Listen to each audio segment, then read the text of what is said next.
We're coming on the air with breaking news, a major decision from the Supreme Court that could have larger implications on gun laws nationwide. The justices have ruled that people who are under domestic violence restraining orders cannot possess a firearm.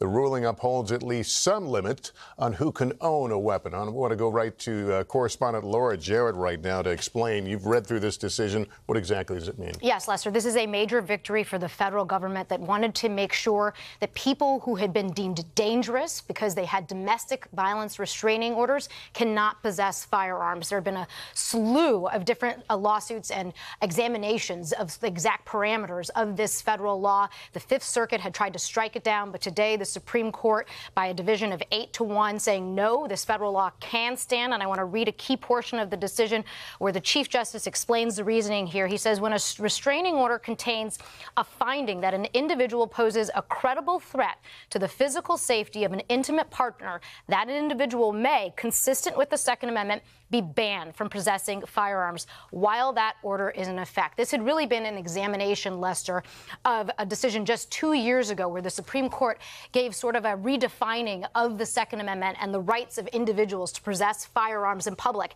And since that decision, Lester, there's been sort of a cottage industry of different courts grappling with what are those limits, what does it look like, how are we supposed to interpret history and tradition consistent with the Second Amendment. And today the High Court is saying, and we're going to work through the reasoning, but today the High Court is saying there are limits and that if someone is dangerous and has been deemed dangerous, they cannot possess a firearm. So again, a major victory for the federal government and the Biden administration. All right, legal analyst Danny Savalos also here with us. What's the wider impact of this ruling? The wider impact is that this is yet another in a series of very rare decisions by the Supreme Court on the Second Amendment at all. There are only a handful in the last 50 years. And recent decisions had said that the government can disarm people under the Second Amendment if they are not law-abiding and not responsible. The government here argued that that not responsible prong included people who are dangerous.